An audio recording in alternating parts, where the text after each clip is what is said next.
I changed the title because there's a lot of change, and I thought, why not changing the title if climate is changing? So it's more general, and I will talk about this issue with two broad examples. One is from our research in India, and the other is more reflections on Germany. And you might ask, why India? And the reason is, well, it's a global thing, and India is important. To start with, to move it, I think.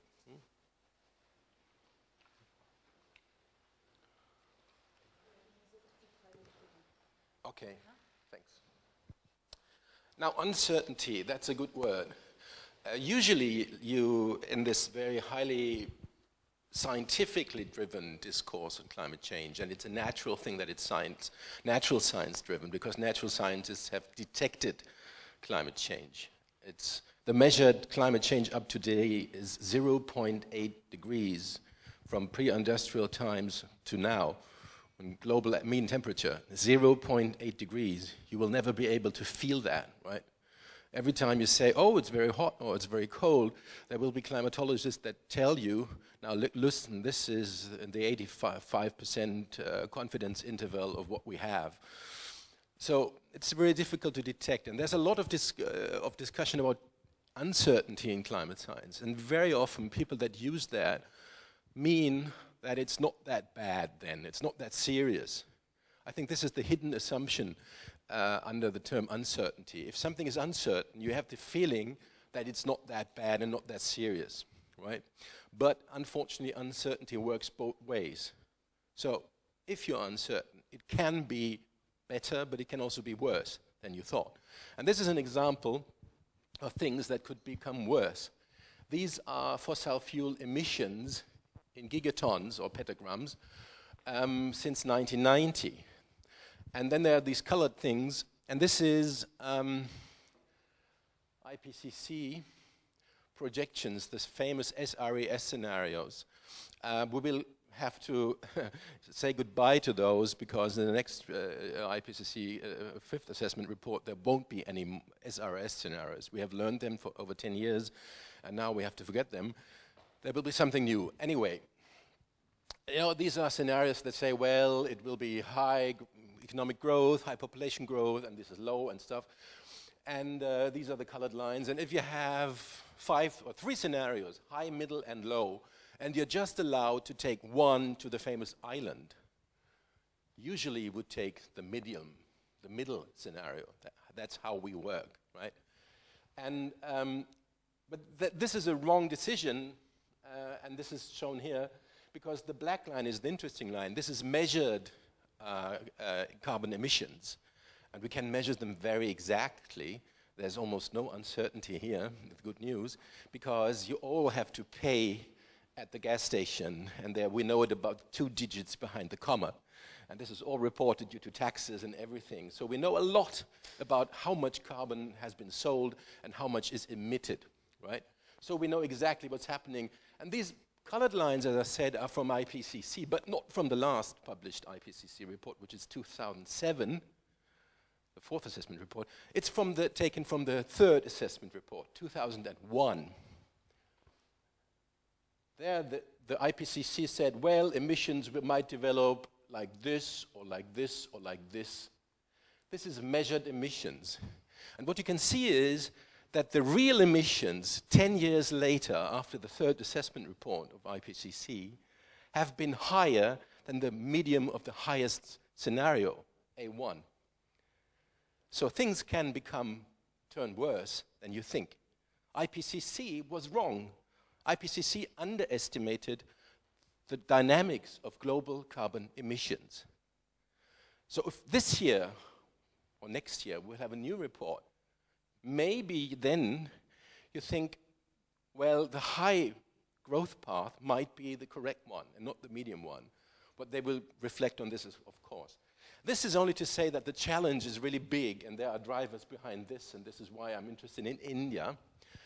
This is developing and developed nations, and of course, as you all know, the relation between the two have changed significantly since the 1990s when the United Nations Framework Convention on Climate Change was signed. Developing nations in general, not per capita, where they have lower emissions as we all know, but in total now have much higher emissions than those of the developed nations. And this is the reason why we should take care and should look in more detail also about countries like Brazil, China, India, and so forth. And my look here is on India, although, you know, China would be now the leading nation with global carbon emissions, outpacing the US since 2006 or something. But yes, you see here India. Germany is not on it. Germany is about here. This is Japan, this is the Russian Federation, and this is India. And as you can see, things are going up. You see those latest developments, there are some strange path breaks to come back here. What you see here is the global economic crisis. But these are projections. We expect that it will go up again. So it's not a sustainable solution to produce a global economic crisis every year to help the climate. It doesn't work. We are not good in making sustainable crises, unfortunately, although it would reduce emissions. No, honest, there are other issues that are really at risk then, of course. Now, India is an important candidate, and also with respect to climate justice, for example. Indian scientists and politicians are very, very active and famous, and if you Google climate justice and so forth, you will find a lot of entries from India. Not as much as from China, but Indian scientists, they are much more in this world of climate justice, correctly so. Now, one issue is per capita emissions versus total emissions, and another is historical emissions versus actual emissions. And it's among the conventional wisdom of people, of pedagogic people and good-meaning, good-willing, pro-environmental people to say, look, the poor developing countries, they have low per capita emissions. Yes, they have still. They are growing. And they have historically so short time period of emitting, whereas we in the north or in the west, as you like, we do have a long tradition of industrialization, so we have a long, big package historically. That's correct. But it will not last forever. Even the past is changing. If you have growth rates, GDP growth rates per annum of 10%, like in China, and the Communist Party will lose its power if it goes substantially beyond that.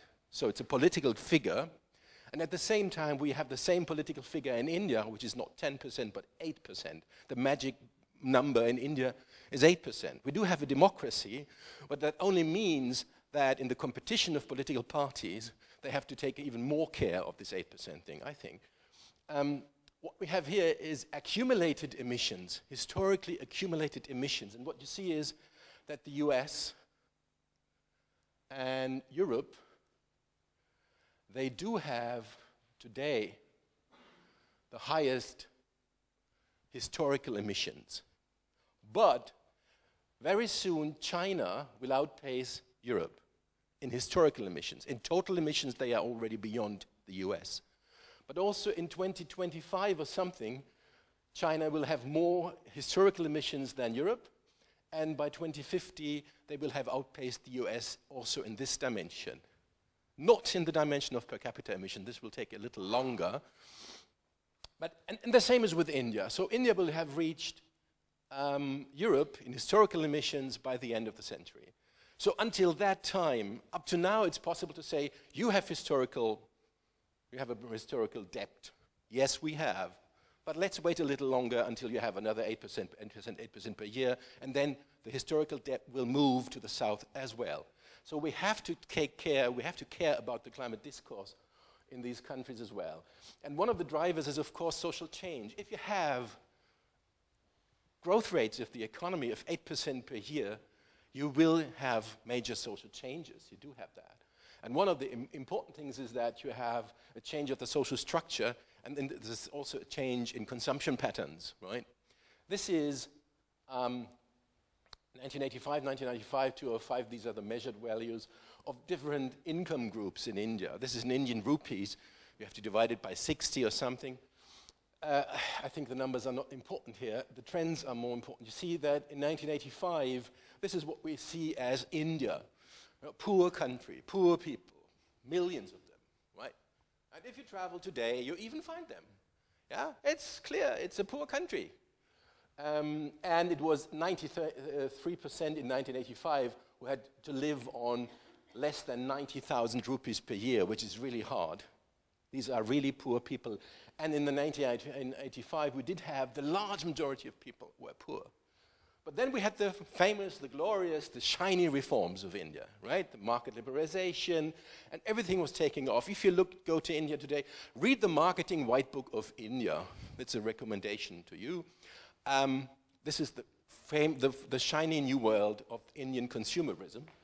Still today, or in 2005, it was the majority of people that have to live below 90,000 rupees per year, which is deprived. And if I say deprived, it's really deprived. It's more deprived than the people that you see at the Berlin S-Bahn that sell you the Straßenfeger or something, right?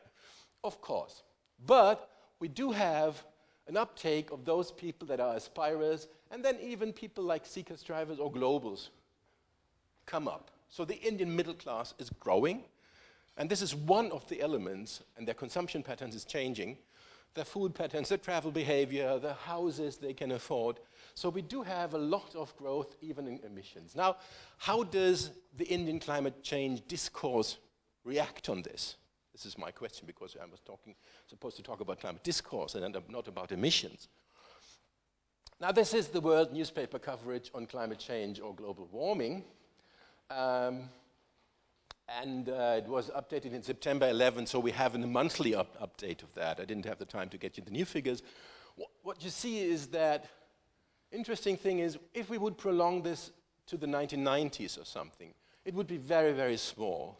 What we see is that we have an uptake of different regions. This is only the number of articles that have climate change or global warming inside, right? And this across continents. And what you see is that we have a change somehow here, a significant uptake in 2006. So this would be, I think, only in quantity. If you look in the quality or in the content of it, you see another change of that, but only in quantity. And then we have a leap here, a peak at the end of 2009, and then things come down again. 2009, at the end of 2009, was, of course, Copenhagen, right? This was pushed. It was 5 to 12. Remember? It was 5 to 12, and the Earth should be saved at the Copenhagen, the last exit to save the climate. And after that, the global newspaper coverage, and I think the reader's interest also dropped. We have figures that people, in their expectation that the climate problem could be solved, has dropped significantly. By the way, more so in countries like Germany and less so in India. But globally, there was a turn down again. Things that push it up are not only political events like climate negotiations, but also things like natural disasters, big natural disasters. For example, Pakistan, floods or something. They, again, push it. So you have the natural disasters, and you have the political events that push those issues. This is India in the same time period almost. And what you see is a similar pattern, but the drop after, and you see also a peak here is Copenhagen. There are some other conferences. You see, in India, it's not that marked, as I said. We don't have this strict drop here, and we have a continuous interest in recent years in the issue, which is related to Indian politics. We did have a national action plan on climate change, for example, of the Indian government. We do have a Ministry for Renewable Energy in India, or stuff like that. So there are slight differences between countries, of course, depending on the policies they have. What we did, we looked at Indian climate change discourse in newspapers. There is an analysis by Billett, 2010, who worked with the data that I just showed you, and he summarizes the Indian climate change discourse until 29 or something, or 28, I think, are the last figures he has. And he looks also at the content. What do they say? Not only in the numbering. And the important thing is that it was more or less, it's a caricature to say that, but I think it's not too bad a caricature. It's to say climate change is caused by the North, and we are suffering. So there was a lot of coverage of Indian events or Bangladesh events, South Asian events. So we are suffering as Indians from your climate change. And this is the reason why you have to pay, right? So this is basically, and very roughly, that what we can see in the mass media in India. Footnote, it depends on what you define as mass media. It's the print media, and it's the English-speaking press. It's an American analysis. They only can read English, as you know. We have looked, but you have a lot of regional newspapers, and the situation is completely different if you have regional newspapers. For example, in our case, we are working in Hyderabad, and we have to read those Telugu newspapers there, and I personally can't, but they're completely different. The English-speaking press, Times of India, that's a more conservative press, or the Hindu, it's the more left-wing major national newspapers. They are all at a very, very good level. The quality of these newspapers is absolutely comparable to London Times or New York Times. And it helps that you have exchange between articles in the US and England, but they also have a high quality in India. So everything is there. If you look at the local newspapers, what most local people read, you find that, for example, climate change is much less important. And you have a lot of reports on weather extremes, for example, what we found. Because weather extremes affect a lot of people, floods, heat waves. They have huge impact, not only in the countryside where you have farmers, but also in the cities where you have poor people living, for example, in places where mudslides and stuff like that. So there's a high interest, and also car drivers, because once you have heavy rain events in Hyderabad, traffic is breaking down. And I always say, as a sociologist, I'm more happy that this happens, because would climate change impacts in Hyderabad only lead to impacts to the poor, then I think nobody would really care. I mean, those people are living in poor conditions, and they are forgotten anyway. So if there is climate change in addition to their bad situation, who should care? Yeah? But you have a car driver who's driving, and they have a lot of drivers that drive other people, who's driving a CEO on those congested roads, right? And he is sitting next to an auto rickshaw, and he's stuck in the same traffic jam due to these rain events. And this might help to make this issue a local issue. That's a footnote. What we found in those newspapers, to be brief, and in the English-speaking press, is that things have changed in the last 2-3 years. What you see here is, for example, is India and not related to India, the climate impact of climate change that are reported in those newspapers. And you find a lot of issues like water, health, extreme weather events, and so forth. And the majority, you can say, they report on is not in India. So India is not the victim, the only victim of climate change. But more importantly, what you see is that who is accountable for climate change? Is it the West, US, Europe? Or is India also significantly, or is India also contributing to climate change? Is it responsible? And what you see here is, this is a small sample, 13 articles said no. This is the traditional statement of Indian newspapers, and by the way, the position of Indian negotiators at any conferences. You have to act, we not us. It's still the majority, but you have a significant number of articles that say, yes, India has to do something as well. And this is a major shift from what Billet has detected recently. I think this is something that is encouraging. And we often think China and India, they become more and more the culprits. We do a little bit Energiewende and we save some energy here, but next month there will be 12 new coal power plants in China or India. That's one of the arguments. And so they destroy our energy savings, for example, our climate policy. If you look at it more in detail, you see that We have a Ministry for Renewable Energy. We do have a National Action Plan on Climate Change, which is very ambitious. We do have similar problems. The Indian solar power industry is down as the German ones because the Chinese are more competitive for several reasons. And we do have also in the mindsets of people a change, that something has to happen. And mindsets, discourse, we looked also at about the social representation of climate change in the mindsets of people. So we asked people, we had a discourse with them, interviews with them, and we asked them about weather pattern changes in the first instance. We did not mention the word climate change or global warming, not even in the Telugu language that we had to speak. So not to have people saying, what do you think about climate change, and then making them think about that. We talked about weather. So is there anything that you noted on weather pattern changes recently, if you compare this to former times, or what you have read, or if you have observed it yourself? And then people came to talk about that. Some of them said, no, there was no change, I cannot observe anything, but many people said so. And then we asked them for the reasons. What do you think are the reasons for this, right? Why did weather patterns change? And we found, in difficult analysis, we found 3 basic patterns. These are 2, I would call them the ozone pattern, the pollution pattern, and I don't know, the religious pattern, let's say, or the moral pattern.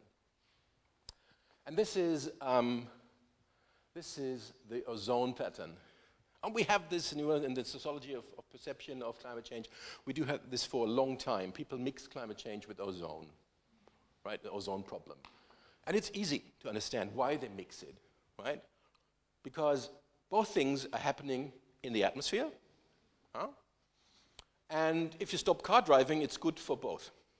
So they should be the same, right? They are linked in a more complicated way, but basically, I mean, it's understandable.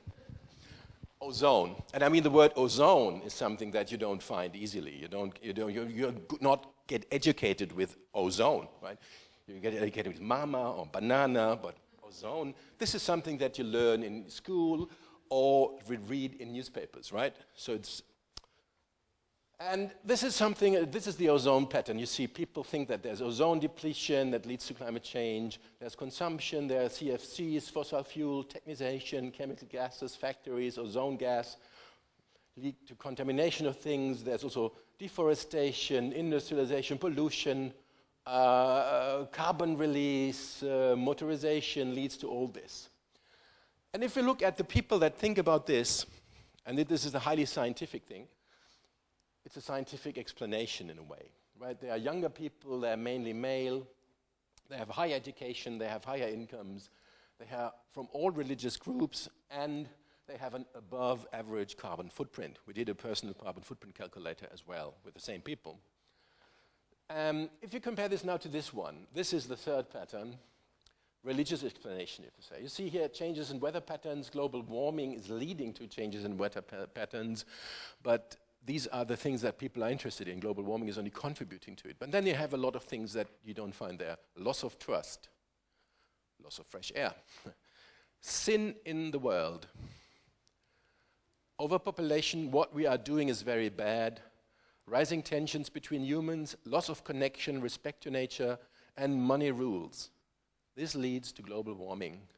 And then we have Kali Yuga. This is something that you'd have to understand in the Indian context. This is Hindu thinking, cyclical thinking. We are now in the last cycle, and then there will be the end of the world. I mean, there's the Maya calendar. We all are in front of it. Let's see if we can make a meeting next year. The Red Bull magazine, for example, you don't have to pay it until 2013 because they say, let's see if you survive it.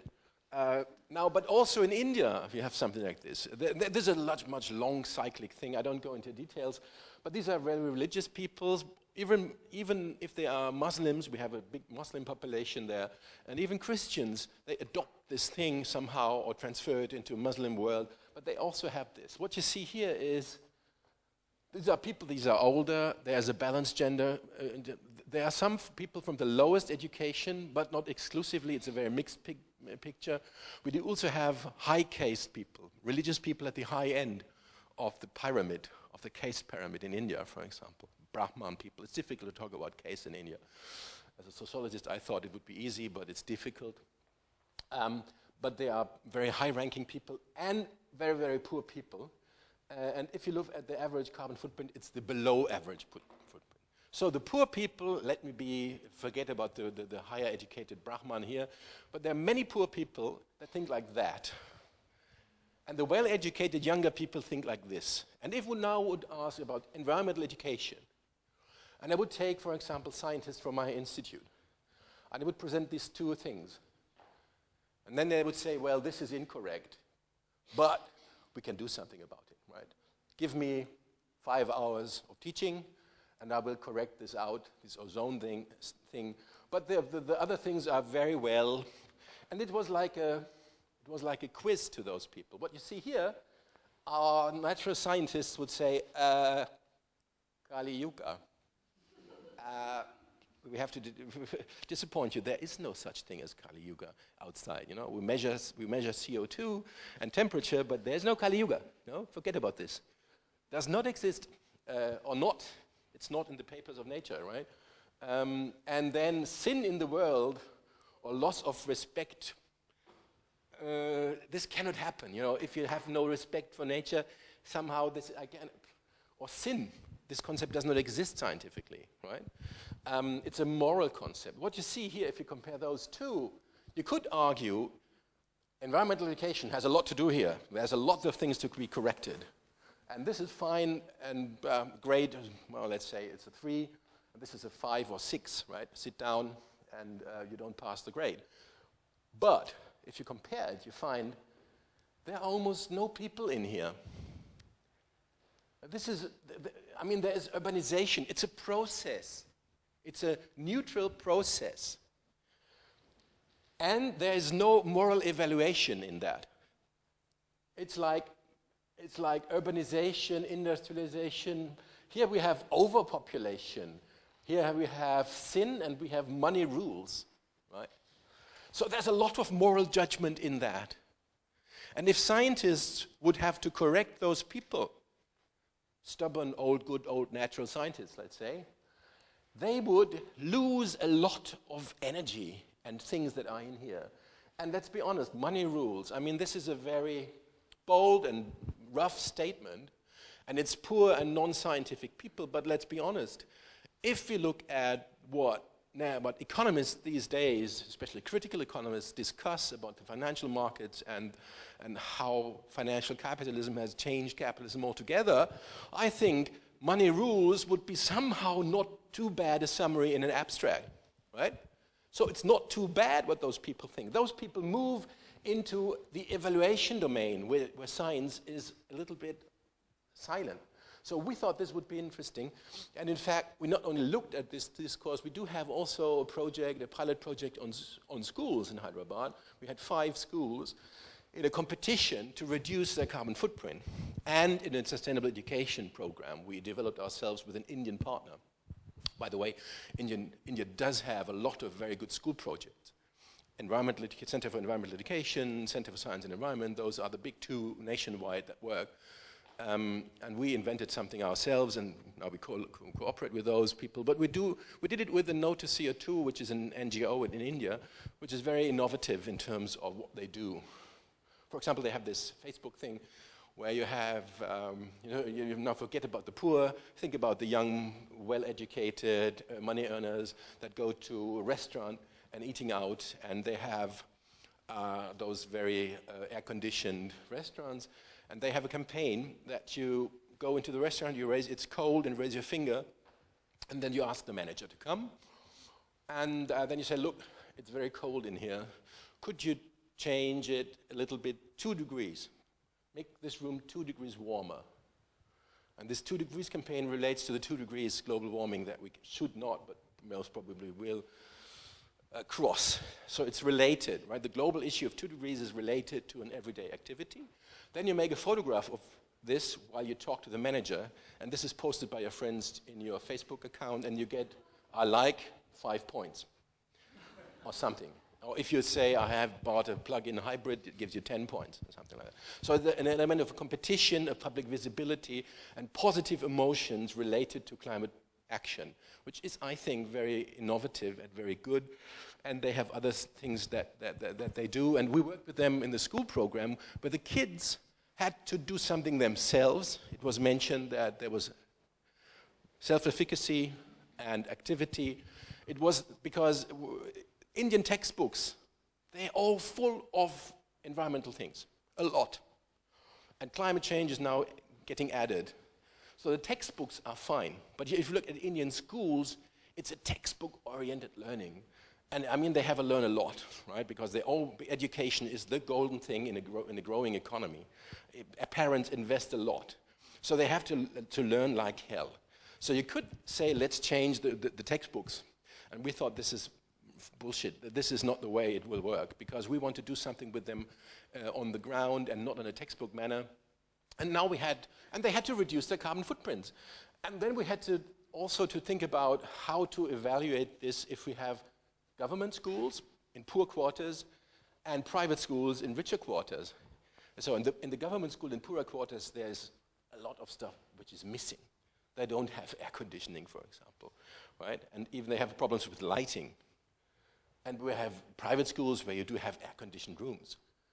So if they want to reduce their carbon footprint, which is much higher, they simply turn off one of those air conditioning things, and then they get, I don't know how much kilograms of CO2. And those poor schools, they have scratched together a lot of stuff in order to get that magnitude. So the schools in India is somehow representative for the world as a whole. And we found a metrics that we would weigh, if you like, the efforts according to the baseline. So that if you reduce as a poor person a little bit, it's value as much as if you reduce as a rich person much higher. So this was our evaluation scheme. You can discuss that easily, but okay. So we try to address this, and what we find out now, we have to talk much more with religious groups, and we have to make a clearer link between the schools and the surrounding quarters. Schule im Kiez, if you like. Now, emissions, I mentioned those people, the rich, the income groups, and we did also a survey with only 20 or something people. We now have a representative survey in the making, and we measured their carbon footprints, as I said. And what you see is that from the deprived, the group is much bigger then. We have something below 1 ton CO2 emissions per capita and year, and even the aspirers have difficulties to arrive at 2 tons per capita and year, and they are still the majority of people. There's no doubt about this. But interestingly, seekers, strivers, and globals, we interviewed a lot of globals. We photographed them. We photographed their homes. We photographed their cars, their food, and everything. I don't have time to go into that because we found out that photographs are much more intensive to document. What we find is, yes, there is something like this. The richer you get, the higher your carbon footprint. So far, nothing is new. But the variation is interesting. We have this person here with a carbon footprint almost as low as people from the Aspira group. And of course, we have carbon footprints that are much higher than the German average, 20 tons per capita and year, right? I mean, this is only possible with a lot of airplane and 5 cars and stuff like that. Of course, we have that. But this variation is very interesting because the message that you give to people then is, would there be a clear linear trend? And there is a linear trend in it to some degree. Then you have to say, look, if you want to reduce your carbon footprint, ceteris paribus, you have to become poor. Again. And maybe India is a country where you can say this because you always have this rhetoric of Mahatma Gandhi, right? The world has enough for everybody's need, but not for everybody's greed, and stuff like that. Every Indian can quote that. But it's still, under today's conditions, not in the rhetoric of modern India, but in the reality of modern India, this would be something that people would really hate. But it's not true. It's possible. Why is that happening? So if we can end up all with the income of globals, which is for the majority of Indians still a goal, but end up with a carbon footprint like this, very interesting, very promising. We are looking at it now. I end with the German climate discourse. Now, I think I have to, because time is running. This climate thing is highly scientifically mediated, as I said in the beginning. And it's clear that it is, right? Because it's so complicated, especially the attribution problem, the mechanisms. And there are still surprises in this whole climate thing, right? It's a common wisdom that we tell it, that the winters will become more milder, for example, due to global warming. Especially the winters will become milder, and then we have hot summers. But then there are some Russian scientists at our institute that look at pressure, air pressure, and that read some Russian literature, and they find out that maybe due to climate change, the pressure systems changes so that we might have some polar winters coming. Due to climate change, global warming, we might get some colder winters. Now, this is difficult to communicate, and there are some surprises in the system as well, still going on, right? And in the beginning of the climate discourse, this was in the early 1980s, Peter Weingart and others have written on that, we had high uncertainties. Sea level, look at the first projections of sea level rise in the first IPCC report. I don't know how many, and it had been going down constantly. The next report, it will go up again, but there was a lot of uncertainty. And funny enough, I like this one, this is Spiegel 1986. Der Kölner Dom unter Wasser, die Klimakatastrophe.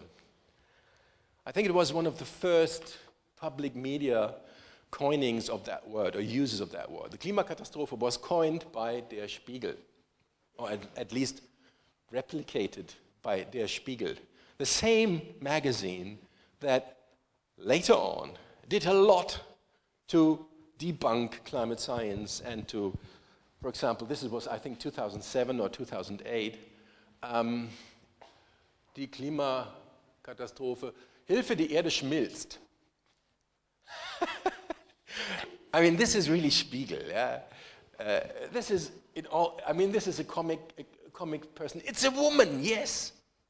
Gender-wise, women are hysteric, as we all know, and they believe that the Earth will be melting, right? And this is, I think, something that usually we have a man here or something. But now it's the melting Earth or something. I mean, this is typically Spiegel, yeah. And we have a lot of that. And we had a lot of alarmism and so forth. But what I think that happened and we had this also later on, we had the day after tomorrow, and we had Inconvenient Truth and stuff like that. But as you have seen in this newspaper articles in 2006-07, there was a jump. There was, yes, a lot of disaster news, but we had also a change in the discourse. I don't have really time to go into that, you can't read it. It's a hypothesis. I think what happened at that time was it became more serious. Things have become more serious. And things like, for example, only take Lord Stern's Stern Review. Right? This was a changing thing because we had climate economics at that time already, and they were telling us, look, the climate impacts are so small, and they will come in the future, and climate mitigation will be so expensive that it's not worth taking action now. If we wait, we will become richer because economic growth goes up. And then we will pay that out of our small pocket money, right? So this was what climate economics was saying. Then Nick Stern came and he made two major changes. He first said climate damages will be high because he factored in the future damages in a different manner. Second World War, a good wording as well, the cost of the Second World War, and everybody will say, oh, Second World War, that's a bad thing. And then he said the costs for climate mitigation will be much lower. And this was really a turning point. And then it moved to action and stuff like that, a little bit more. Now the question is this hypothesis true, or what do we have in countries like Germany, or in Germany especially? The famous Energiewende, for example. Like kindergarten, Energiewende is a word that has made its way to English. There are not many German words that have this lucky fate, but Energiewende is one, so we can be proud of it. And I really have a lot of friends in other countries, in the US, for example, they say, oh, Energiewende, what's going on? I need all the papers and stuff like that, what's going on? So a lot of people look what we do now. And we phased out this nuclear power, right? So, and then how do you do all this, right?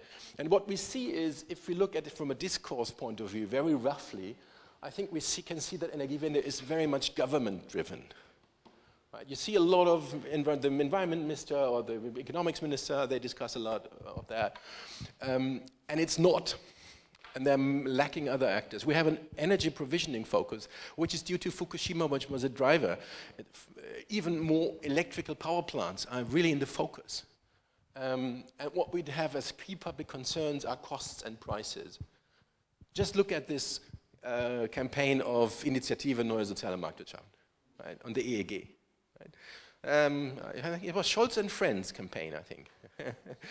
Am I blaming them incorrectly? I don't know. Who did the campaign? Maybe it's Scholz and Friends. One should talk once over a coffee or a beer with them on that campaign. It's a very good campaign. I mean, it's technically speaking, of course, it's a disaster. But you see, it's very, people think about costs and stuff like that again. What we lack is deficits in social change. Nobody is taking really seriously this issue. Non-electricity, the other domains, non-electricity domains are underrepresented, as I think. And then with respect to prices, fair accounting is missing. I mean, we have these price comparisons, but no one is really factoring in the environmental costs of the carbon price-based electricity, for example. And then we are also still have non-technical and non-economic aspects. They're still lacking, still missing. And I think it is a need to put them in again, right? To have, and again, I think with respect to environmental education, also some positive aspects. As I said, positive feedbacks, things that are associated positively with that. Final thing is, think of, no, we don't have time for this one. Cities are important. Right? If we think about climate discourse and the media, they report about either disasters or about policy events, like Doha and stuff like that. And there are nation states that are negotiating, right? Nation states make climate policy to some degree. But cities are very important, right? And they are not actors. They are not participating in these processes. But think, for example, London. The CO2 emissions of London are larger than those of Greece, especially in these days. But even when Greece was up and running in its normal way, London's emissions have been higher than those of Greece. And there are a lot of countries that you can name that are lower than London or New York or San Francisco or Los Angeles or Shanghai. Right? But they do not act in a global, coherent manner. There are some city bündnisse and so forth, but cities are important. And the good news is that it's not only behavior, but it's also the built environment and the structure. And remember this income thing, right? There's a variation in income. This is a similar message here, and I think it's encouraging. What you have here are names like Houston, New York. This is, by the way, this is environmental footprint. It's not a carbon footprint. This is Wackernagel and others. They calculate everything in space terms, right? And there are people that like tons and others like hectares. It's a question of philosophy. Both is wrong, but you need all kinds of information, the metrics and so forth. This is the hectare metrics. I have a figure on CO2 emissions per capita which has the same message. And funny enough, Houston, Texas is also on top of the CO2 per capita emissions. So Houston, we have a problem. No, you have a problem, right? This is New York, Toronto, Shanghai, London, Tokyo, Beijing, Santiago. Houston and New York, you see, there's a big difference. This is food-related footprint. This is housing, mobility, goods, and others. Interestingly, over this sample, food, there's not many variations with respect to food. So food is somehow very similar in those places. If you would distinguish between vegetarians or vegans and non-vegetarians, you would have differences, but this is averaged out here. Interestingly, housing and mobility, there are huge differences in this. And you see, if you have a housing footprint which is high, then you have a mobility footprint which is high, which depends on the urban structure, the urban form, of course, transportation, suburbia, and so forth. Now imagine you all have a city that you hate, or cities that you hate, where you don't want to be buried, that you don't want to visit, because it's criminal, poor, I don't know. Right? There are cities. You don't have to name it. Simply think of it. Would it be that at the end, at the lower end here, we would have those cities that you do not like? Lagos, Nigeria, I don't know, right, what you have. Then the message of this graph would be very bad, as compared with the income thing. Because it would say, in order to reduce your environmental footprint, you have to become poorer, more criminal, more corrupt, I don't know what you have. But I have not heard that London or Tokyo, or Beijing and Santiago de Chile, I don't know much about Santiago, but Tokyo and Beijing, I think they are not, imagine that you would be an international working person and then you receive the news that tomorrow you have to move either to Tokyo, to London, or to Shanghai. It's not a death sentence to you, right? Many people would like to work there. I'm in London, right? It's nice for many people. So there are many nice places that have astonishingly lower per capita environmental footprints than others. And it's not related to income. I would doubt whether the per capita GDP of Houston is really double as much as that of London. I think it's the other way around. London has a higher per capita income than Houston, Texas. So the message is not. The message is you can become richer and reduce your footprint at the same time. You simply have to change your urban form. And as we all know, this is difficult. Yes, of course it is difficult. But the difficulty is not that you don't have money. And by the way, the problem of money is not even in cities like Hyderabad, where we work, the real big problem, right? There is a lack of money, yes. But the per capita indebtedness of Hyderabad is lower than that of Berlin. And if you see what the city is building in street infrastructure every year, it's incredible. And what you see what people, for example, do in order to protect themselves against blackouts, which occur time and again in India, you see all kinds of measures that they take, from car batteries in the backyard to diesel generators. So, and they have to pay for this. And if you calculate it all together, there are millions of euro, not rupees, euro, that people really spend on a second system that protects them against the failures of the carbon system, which is also carbon-based mostly, diesel. So you can think about not willingness to pay, but shifting the real money into a working renewable structure. I think people would really be willing to pay, and they have the money to pay in a poor country like this. So I moved a little bit outside of this discourse domain, as you might have seen, because I think it's important to link this numbers world to the discourse world where stories have been told and where framings are happening. And I think this is a big challenge to do this, because there are a lot of people that the climate discourse has been driven by those number people. And yes, of course, they make mistakes and they have their shortcomings, but we need that. We will need that further on, right? But the important point is to link this discourse analysis to the number thing, and then to discuss about shifts in this discourse. And maybe my little skeptical look at the Energiewende, is it really part of an enabling post-carbon change, climate change discourse, or do we fall back to some degree in what I thought was over?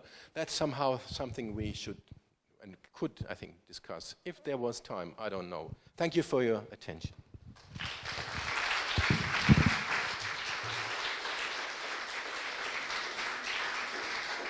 Yeah, thank you, Fritz Reuswig. I guess that your speech will be one of those the participants of a conference will watch again on our website later on, because there were so many ideas and hints. Are there any urgent questions? Janusz, very briefly, and Michael, and then probably other things can be discussed during the coffee break. I think you argue my case very good. Stop babbling about the climate change. Talk about the real things that will affect the people. In Hyderabad, when you ever got to the point, at the last part of your presentation, you said that people are afraid or concerned about blackouts and they're willing to go to the lengths to protect themselves. Present them with solutions that will actually mitigate that problem. Make it a little bit more face-on instead of always putting things to the last. If you can combine these two, and then I think it's funny with you Germans, you have to beat yourself all the times. Energiewende is a good thing, and you're a good way on the path. Stop doing that. It's a little bit embarrassing for us other people. So that was the viewpoint of a Danish person. I wanted just to know, where's Berlin on your last chart? Berlin would be somewhere here. I think it's maybe below London a little bit, but it's in that domain. Wackernagel has not calculated Berlin. I'm sorry. I think maybe Zurich because he's from Zurich, but it's not here. Well, Energiewende is a good thing. Yes, of course. Yeah. I mean, if I have the choice, have it or not have it, I would have it. And all this, what I say, is just to make it a little better and stuff like that, right? But your first comment is very important because we do this, exactly this. That's why we looked at that. And then we think about solutions that would really help them, not in terms of climate change, but in terms of what other everyday problems that would help climate. And for example, the thing I did not mention, the pollution paradigm. People mix it up with air pollution. This is good. This is helpful. Even in Germany, the policy measures that you have to have Luftreinhalte, clean air, they are much more hands-on than the climate legislation for cities, for example. So what you do is you sharpen your air pollution policy and then you help the climate as the London air tax, the city mout in London. It helped CO2, but it was introduced for different reasons. Exactly this has to be done. I fully support that. Okay, thank you, Fritz Roswig. Now we